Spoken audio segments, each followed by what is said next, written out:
Hello! It's been a little while since I did one of these longer video essays on some aspect of game design theory. Today, I want to talk about repetition and variety in games and the importance of these two things. And we'll talk about them from a general kind of theory point of view. And then towards the end of the video, I'm going to give some kind of practical not exercises, but approaches you can use in your game to kind of getting this balance right. Inside of your game, there are two forces at work, and they are repetition and variation. Repetition is the thing that makes your game a game in the first place, really. The more repetitive your game is, the easier it's going to be for players to learn, because they need to sort of take in all these rules about how your game world and your controls work and then use them, and they need to be able to operate them consistently in order to even consider what they're doing to be a game and not just button bashing. Repetition can also give us these emotional elements of playing games like familiarity and comfort, and that's why you might have a really strange comfort game that other people don't think is a comfort game, because you're just so used to the repetitive elements of it that it gets you into a particular kind of state. And then variation is the force in the game that provides these opposing or complementary emotional things like surprise and delight. But it's also important from a mechanical perspective, because it kind of stops players resting on their laurels and getting too comfortable. If you've got any type of game that is about exercising a skill, whether that's an action game or a strategy game, the variety in those games is going to provide variations on the core skill, right? If the only way that your game ramps up in difficulty is to like add health to enemies and, you know, reduce a time limit and stuff like that, the player is going to be tested a little bit more on their core skill, but they're not going to be required to actually think differently about the game. Types of variation like levels with different stuff in them, encounters with different kinds of enemies that actually do different things, all of these things add up to a game that stops getting stale over time, because over time you're going to be tested in slightly different ways.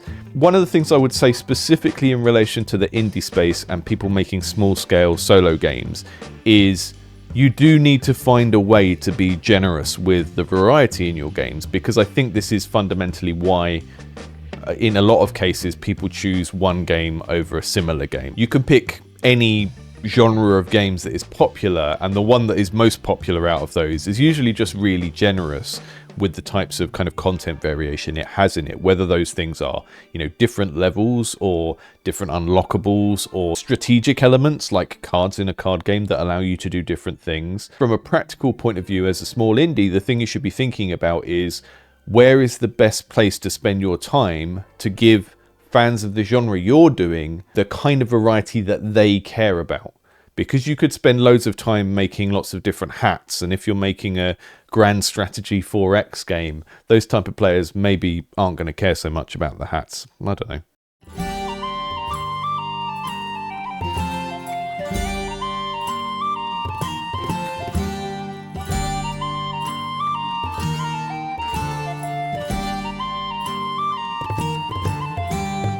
This is a talk about why you should try and balance these two forces, and I'm also going to give some advice on how to practically achieve this in terms of a production workflow.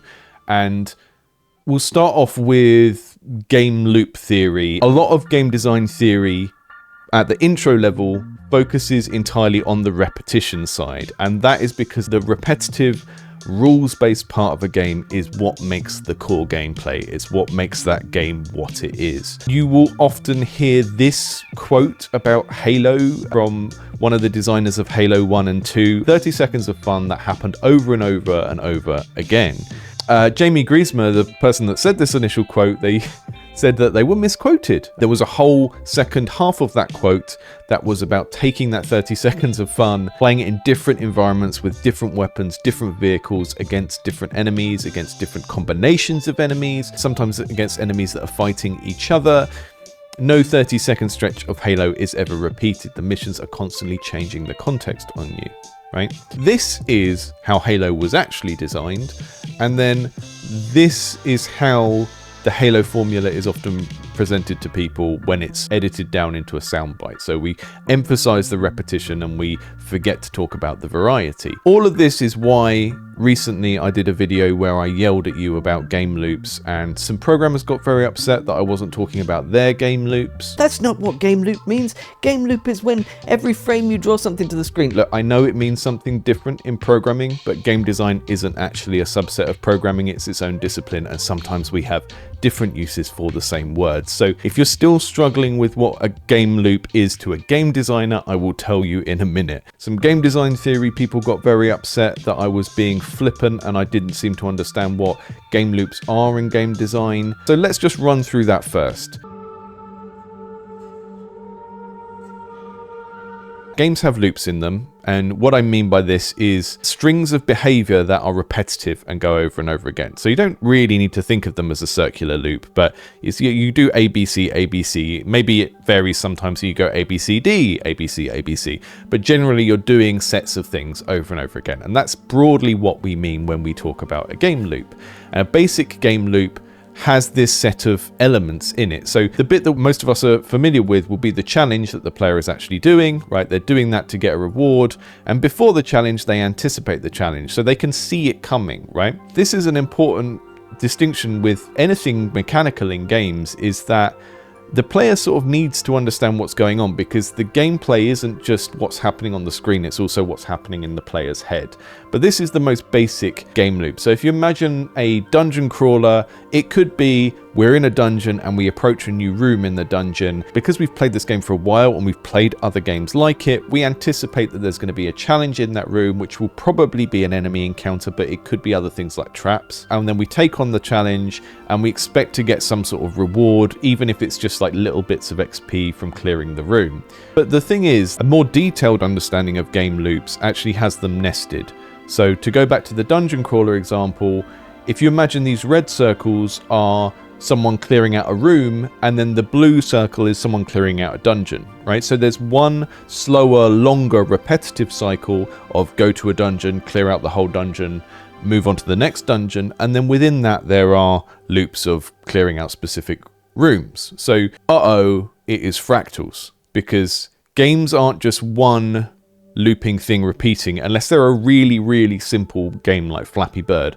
Most modern games, even relatively small indie games made by one or two people, are not just one set of repetitive things happening over again. They're multiple, and some of them are happening inside each other, like kind of gears moving around in a complex machine. And this is kind of why we use the term mechanics to talk about the interactive parts of games. It's because they're all interrelated and they're all moving around together. It can be quite daunting to think of the repetitive elements of games when you get down to this fractal level of understanding stuff like, okay, I have an encounter with an enemy, and that happens within the loop of entering rooms, clearing them out, collecting all the treasure in the rooms, and then that happens within the loop of clearing out a level, and then maybe that happens within the loop of exploring all the stuff in a region and then unlocking the next region, right? This is not really as complicated as it sounds. Nested loops can be confusing when we think of them as circles rather than in terms of the player's linear experience over time. We design them as circles because we think, I want the player to do this, this, this over and over again, and then maybe they take a break and do this, this, and this. So we tend to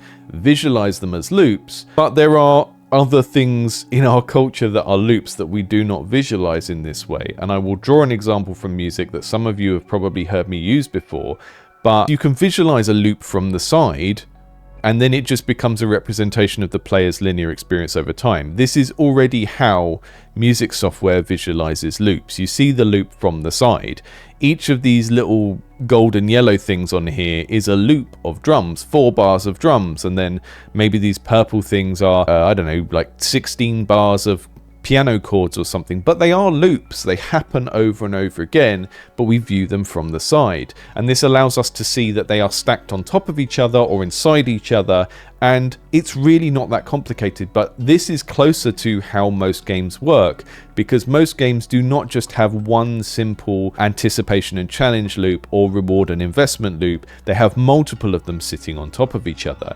And so before we even get into thinking about variation by sort of changing the elements of the game, like the levels and encounters and stuff like that. We can think about how you get some organic variation just from having multiple loops that sit on top of each other and start and stop at different times, just like pieces of music in a song.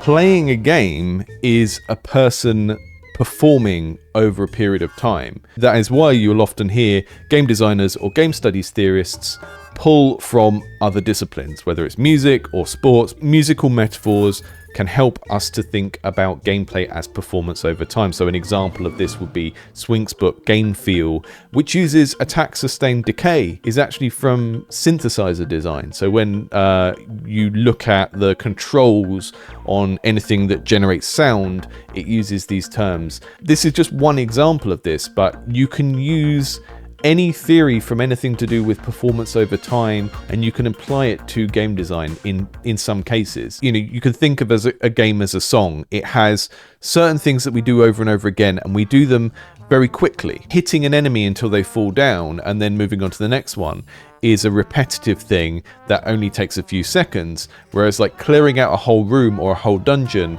is a longer repetitive thing that contains lots of those smaller things. So it's kind of like this model I've got here where, you know, the drum loops are sitting above the guitar chords and they take less time to go round because it's a shorter loop, right? So a game is kind of like a song in that respect.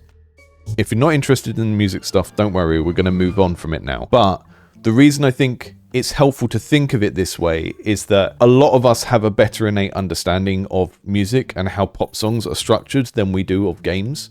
And I think some of that is because music is just a much more normalized art form across the whole of society. And it's also because games take so long to play that it's often hard to really perceive what's happening as you play them. Unless you're like really good at discussing them with friends and like verbalizing your experience, you might not really notice how they're structured. The other reason I think it's helpful to think of a game as a song is you can think of the way that a song is structured to go repetition, repetition, repetition, ooh, something different. Repetition, repetition, repetition. Ooh, something different. That's generally what we're trying to produce in a game as well. And if we were to think of like what makes a small indie game a bad game, it usually comes down to going too far into one extreme. It's a game that is absolutely repetitive, is not very generous with its content, is basically just asking you to do the same thing over and over again with no development, no surprises, and so on. Or it's a game that is such a weird mishmash of stuff that doesn't fit together and doesn't cohere because the developer has chucked loads of stuff in before they've actually worked out a solid core of repetitive action that the core players of that genre are going to like and enjoy doing. So we've got these two extremes and we've got a kind of Goldilocks state in the middle. We've got absolute repetition, which is going to be quite dull, just doing the same thing again. We've got absolute variation, where every part of the game is different, which can work in some cases, and this is what minigame libraries like WarioWare are like, but that is kind of a case where they're doing it deliberately to make something funny, right? The game is not coherent, it's not cohesive, it's asking you to do a different thing every 30 seconds, and that works because it's a party game that's supposed to make you laugh at how silly it is. But in most cases, we do not want absolute variation in a game because it stops us being able to learn it. It makes it confusing. So the kind of ideal Goldilocks, this one's just right type thing is going to be repetition with variation. It might be balanced differently for different games. It might be, 70% repetition, 30% variation, or 90-10 even, but there's going to be some mix of these two things. I think it's helpful to think about this in relation to flow theory. When the thing we're doing is too easy for our skill level, we get bored. When the thing that we're doing is too challenging for our skill level,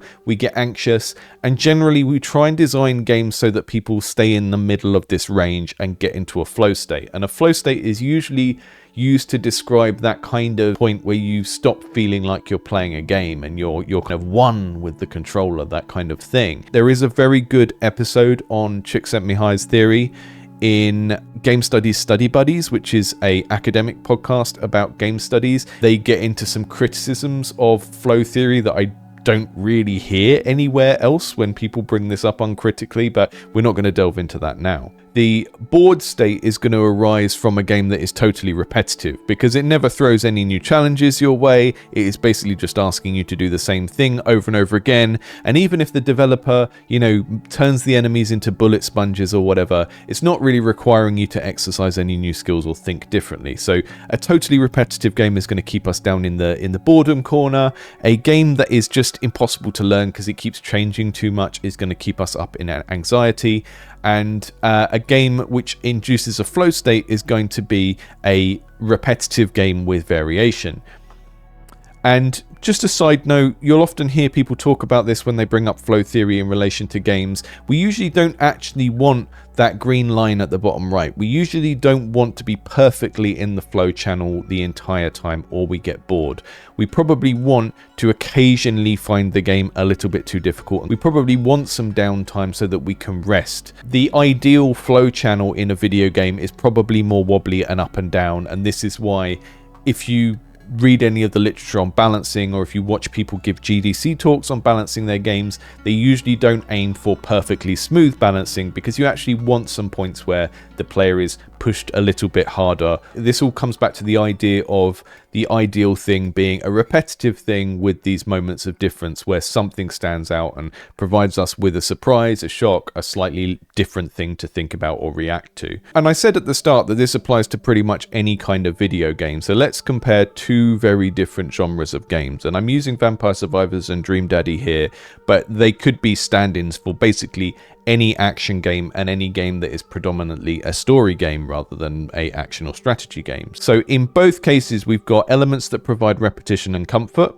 In Vampire Survivors, that is the player movement, the attack patterns, item collection and enemy logic, the standard weapon loadouts, the grinding loop with the visible rewards that you see every level.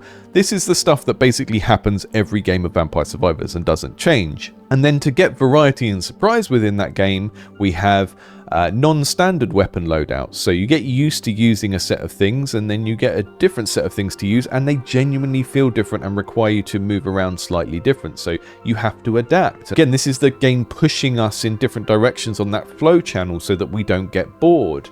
We have unlocks that are occasionally hidden in the progression and aren't obvious at the start of the game, and we have levels with different gimmicks, different hidden things in them, or different rules within those levels. So you can already see here, this is a very popular game, and many of the games that copy it do not have this stuff in the second category because they try and just do the bare minimum of the repetitive stuff. They're not generous enough with these other features or content that are kind of secrets that are something to unlock or be surprised by as you move through the game. Now, Dream Daddy is a reasonably formulaic dating sim. You meet a series of characters, you choose who you want to go on dates with, you go on a sequence of dates with them to get to know them, and then you have kind of debriefs with non-romantic characters. So in some games this might be a friend, in Dream Daddy it's your daughter. So you have these kind of sidebar conversations with a non-romantic character, and that lets you kind of discuss the other characters with them. So even though it's a story game, the thing that makes it a game is kind of that it has this repetitive format where you sort of know what to expect. And then the game provides variety by having these humorous one-off mini games, like when you do sort of proud dad Pokemon battling with someone, and plot twists, which you would probably expect from any sort of story. So hopefully everything I've said so far has convinced you that these two things are important. And if you already knew this, then great, that's good to hear. But I do see lots of developers, when they're at the start of their career putting out games, like I said, things tend to fall into one of these extremes. They make too much stuff and too much variety before the core of the game is engaging and fun, or they never make all that variety and they just do a game that is basically doing the same thing over and over again. And sometimes there is a place for games like that, but it depends on genre, it depends on players' expectations. If you take a type of game that normally has 100 types of enemies and 100 levels and you say, well, I'm only going to do 10, you better have a really good reason or some other kind of hook, because players are going to bring their own expectations of how much variety they expect in that type of game from other games. In most cases, you probably can't just go, well, I'm going to charge half as much and have half as much stuff in my game, because that's not really how people's buying decisions work. But let's not get too far into that today. How do we actually practically achieve this as game developers? How do we keep people wobbling around in the middle of the flow channel, not in a straight line, occasionally being anxious, occasionally being bored? I want to give you a model for how you put together a game, how you compose a game, kind of ended up using a musical term here again, based on which project stage you're at. So you're going to start off with an idea, a loosely thought out idea, and you're eventually going to get to a coherent video game by launch, ideally.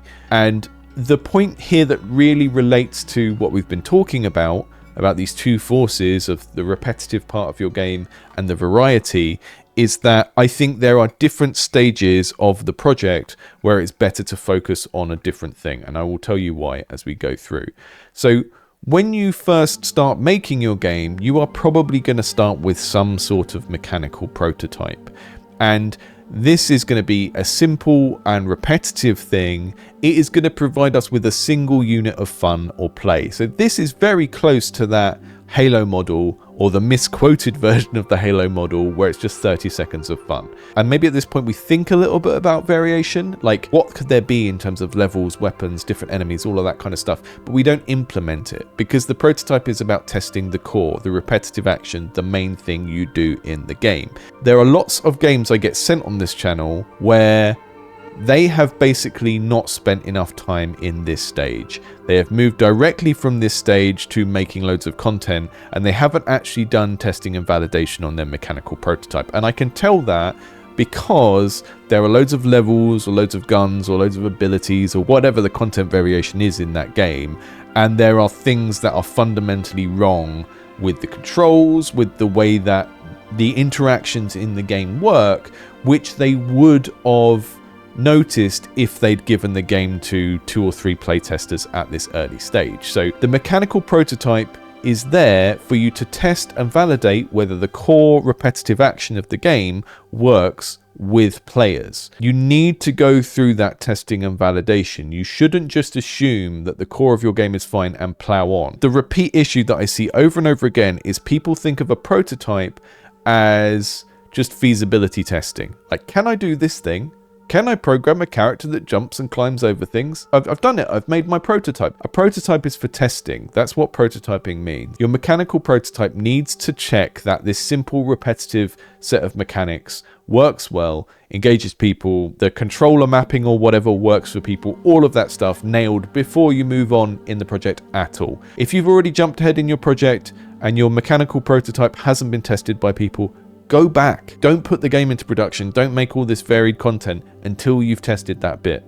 Once you've validated the core mechanics of the game, it's still not necessarily time to go straight into full production, because now you need to work out where the variety in your game comes from. So you're going to be doing experiments again now, and this means we need to go from that more repetition focused, how do I make a core set of mechanics that are going to be good to do over and over again, to how do we come up with different stuff? What is different in this game? So you're going to be experimenting, and this is where you need to let yourself get messy, let yourself overscope temporarily, right? I'm not saying overscope the entire project, but have your few weeks or whatever you give yourself as a deadline to go in every direction you could think of, because this is the time to experiment. This is the time to try out different stuff and work out where the variety in your game emerges from. And then, even more important thing, what tools are you going to need as a developer to produce that varied content? It might be level editors, it might be to do with how you manage the data in your game, but we're still not going into full production. We're still not making things and going, yes, this is definitely a level in this game. This is definitely what this gun is going to be. We're experimenting before we lock stuff in. So we've done one round of testing and validation with the mechanical prototype. Now we're doing an almost separate round of prototyping that is to do with content and content variety, so that we can come up with a strategy for how we make the rest of the game. And then once you've done all of that, now you've got a blueprint for how the rest of your game works, because you now know, okay, this is the core repetitive thing of the game, and we know that people find it fun. These are the ways in which players are going to get variety in this game, be it different levels, different things to unlock, whatever it is. And now we can have a set of tools that actually allow us to deliver that. And the big takeaway here is, if you're newer to game development and you're newer to project management, is that your game shouldn't be going into full production until you're at this point. You shouldn't have a Steam page. You should, you might need to do a little bit of pre-marketing to get those initial playtesters, but you shouldn't be going to everyone like, we're making this game, it's going to be on Steam in the second quarter of next year, until you've done all of these stages of validation, and then you can go into full production, which is the stage at which we start to build something which is repetition with variety. And we can do this now, and we can do it much more easily because we have a clear vision of the game and how it provides an experience which is repetitive, so a learnable, comfortable experience, and which has variety which is appropriate to the genre and market niche of that game. At this stage, we should also have an understanding of what the variety is for in the type of game you're making. So is there kind of a story element that is there to reward players for completing an area? If it's not there for that, what is your story there for? Do you need a story at all? All of this kind of thinking needs to be done before you go into full production. And then when you're in full production, the game is going to be easier to make because you'll just have a very clear North Star of what it is in the first place. Bearing in mind, I run a Discord for game developers. I see lots of people working on their games in there, hundreds of people in fact.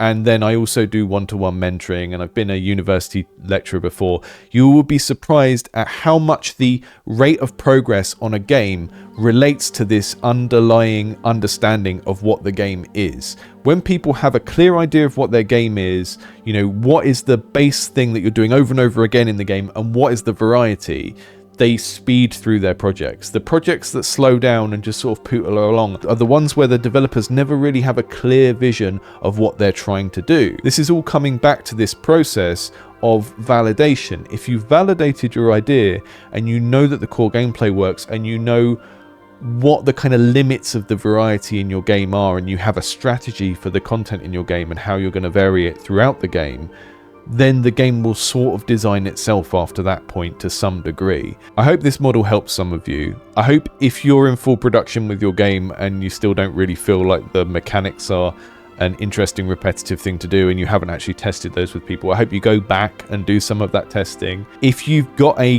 good mechanical toy and you think this could be a full game and it's quite a solid thing that people like to play around with, I hope you allow yourself that time to do those messy experiments in variety to kind of work out what's all the different things I could do with this before you go into full production, because those are the things that are going to enable you to have a coherent game at launch. And the coherence of your game is the closest thing that we have to a universal sort of quality metric for games. If I ever talk about good game design on this channel, I'm not necessarily trying to take my own tastes in games and what I like and don't like and say that's good game design, and if I don't like it, it's not good game design.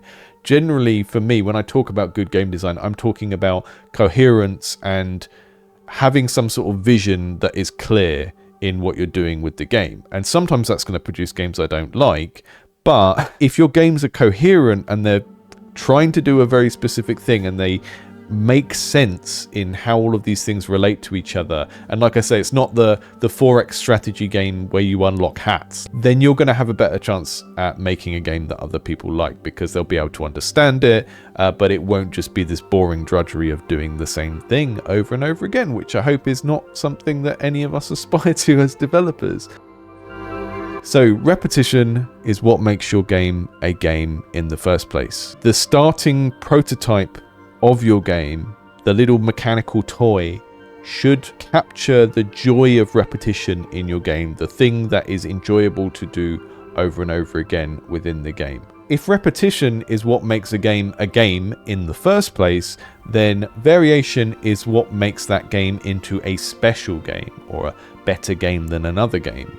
You should experiment with variation after you've nailed the core mechanics. You can be thinking about it in that early prototype. You can be like making notes of like how you could put all this variation into the game, but you shouldn't rush straight from the mechanical prototyping to developing lots of content variation until you know the prototype is fun to play. And when you're doing those messy experiments with variation, do not be afraid to go too far. The scope of your project and what you intend to do with it should be based on what's good for the game, and not just you arbitrarily going, oh, what can I do in 3 months if I work on my game for 4 hours a week? You know, that there has to be an element of that in it. But this variation stuff of like how many levels, how many unlockables is a big part of the scope, and that's why it's important to kind of factor it in early and think about whether you can provide enough variety for the type of game you're making. Thanks for watching. Now go and make a good game, or I'll set these wolves on you.